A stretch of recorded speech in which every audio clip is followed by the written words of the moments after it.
తప్పు చేసిన ఏ ఒక్కరిని ప్రభుత్వం వదిలిపెట్టదన్నారు మంత్రి నారా లోకేష్. సోషల్ మీడియా పోస్టులపై ప్రభుత్వం సీరియస్ గా ఉందన్నారు. 5 ఏళ్లు అక్రమ కేసులతో వేధించిన టీడీపీ క్యాడర్ ధైర్యంగా నిలబడిందని గుర్తు చేశారు. ఇప్పుడేమో అసభ్య పోస్టులపై పోలీసులు నోటీసులు ఇస్తే వైసీపీ నేతలు రాజకీయ సన్యాసం అంటున్నారని ఎద్దేవా చేశారు. నాడు తప్పు చేయని టీడీపీ క్యాడర్ కేసులను ఎదుర్కొందన్నారు. ఇప్పుడు వైసీపీ నేతలు తప్పు చేసినందుకే రాజకీయ సన్యాసం అంటున్నారన్నారు మంత్రి లోకేష్.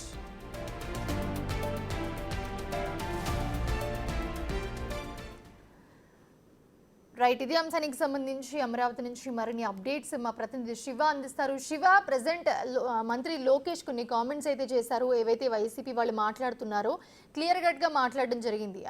ఒకసారి ఆయన ఏం చెప్పారు, అప్డేట్స్ ఏంటి?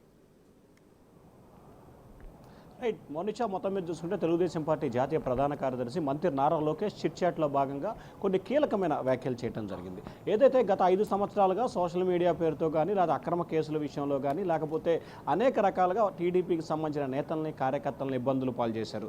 కానీ 5 సంవత్సరాల పాటు ధైర్యంగా పోరాడి నిలబడి తెలుగుదేశం పార్టీ గెలుపు కోసం గ్రామ స్థాయి నుంచి రాష్ట్ర స్థాయి వరకు కార్యకర్తలు నిర్విరామంగా కృషి చేశారు. కానీ ఇవాళ వైఎస్ఆర్సీపీ నేతలు కార్యకర్తలు సోషల్ మీడియాలో తప్పుడు పోస్టులు పెట్టి పోలీసులు నోటీస్ ఇస్తేనే తాము రాజకీయ సన్యాసం చేసే పరిస్థితికి ఏర్పడుతుంది, తమకు రాజకీయంగా భవిష్యత్తు లేదు అని చెప్పి వ్యాఖ్యానించడం నిజంగా సిగ్గుచేటు. ఆ పార్టీకి తెలుగుదేశం పార్టీకి ఉన్న తేడా ఇదే. తెలుగుదేశం పార్టీ కార్యకర్తలంటే ఎంతకైనా సిద్ధపడతారో, దేనికైనా పోరాడతారనే ఉదాహరణ.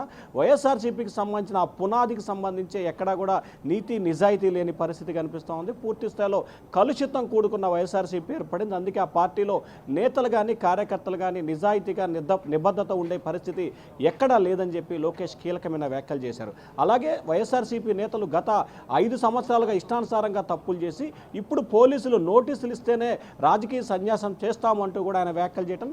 ప్రధానంగా ఇటీవల కాలంలో శ్రీరెడ్డి విషయంలో కానీ తాజాగా చూసుకుంటే పోసాన కృష్ణమురళి విషయానికి సంబంధించి లోకేష్ ఈ వ్యాఖ్యలు చేసినట్లు కూడా మనం భావించాలి. ఇంకా పలువురు చాలామంది నేతలు తాము తప్పు చేసాం క్షమించండి అని వేడుకోవటం, అలాగే ఇట్లా రకరకాల అయితే సోషల్ మీడియాలో గత 5 సంవత్సరాల కాలంగా ఇష్టానుసారంగా పోస్టులు పెట్టి ఇప్పుడు క్షమించమంటాం, తప్పు చేశాం మన్నించండి అని కోరటం, దీనికి సంబంధించి కూడా నోటీసులకే భయపడిపోతున్నారనేది లోకేష్ అభిప్రాయం కనిపిస్తూ ఉంది. సోషల్ మీడియా వ్యవహారంలో ఎవరు తప్పు చేసినా ఇష్టానుసారంగా పోస్టు పెట్టినా కఠినంగా వ్యవహరిస్తాం, తమ ప్రభుత్వం చూస్తూ ఊరుకోదు, కఠినంగా వ్యవహరిస్తామని చెప్పి మరొకసారి సోషల్ మీడియా అంశానికి సంబంధించి కూడా లోకేష్ స్పష్టమైన హెచ్చరికనైతే చేసినట్లు కనిపిస్తూ ఉంది. Monisha. Right, thanks for the brief Shiva.